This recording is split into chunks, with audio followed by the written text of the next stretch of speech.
So what we've seen this year is an early rise in our flu deaths. We don't know how the rest of the season's going to go, but we're concerned enough that we are recommending people it is a good time to get your shot if you haven't done so already. You hear that all the time from health professionals. But if you're skeptical, you might be wondering why the push and what's the science behind it. Every time it grows in a human, every time it spreads from person to person, there are slight genetic changes that it's making all the time. There are lots of strains out there that we're trying to protect people from. Every year, what happens is the World Health Organization and the CDC work together to see what flu strains have been circulating over our summer in the Southern Hemisphere, so we can maybe predict what we're going to be seeing. Scientists also look back at last year's data. Idaho State epidemiologist Dr. Christine Hahn says this year's predominant strain looks similar to last year's, an influenza AH3 strain.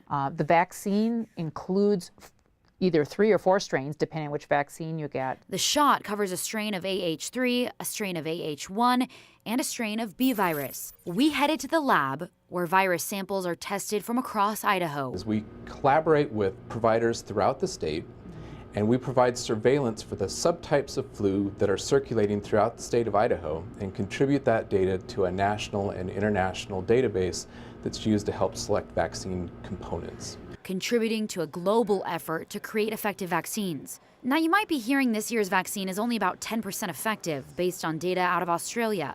I verified that with public health professionals, and they say that's not the case here.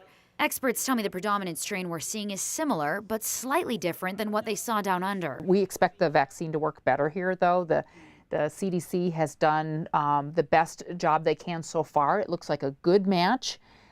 They're continuing to work on the science. We won't know for sure until next spring how well the vaccine worked. Good news, though. Scientific brains are expecting this year's vaccine to be about 30 to 40% effective. But if the shot isn't going to protect you fully, why get it? And even if you get the flu, it might not be as bad. Seatbelts reduce your risk of death by about half. Most people would say, that's good enough for me.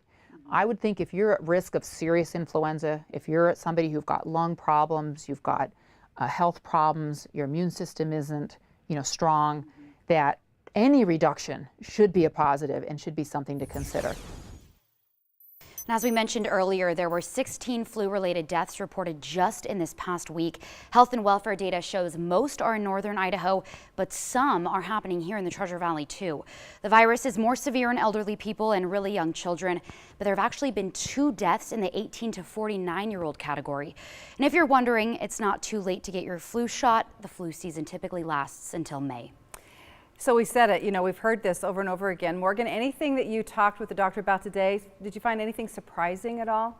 I was surprised when I saw those 2 deaths in the 18 to 49-year-old category. That shocked me a little bit, but really that number 16 reported deaths in the last week, bringing that total to 39, when an average per season is 23, that was really surprising. And sobering, having had the flu.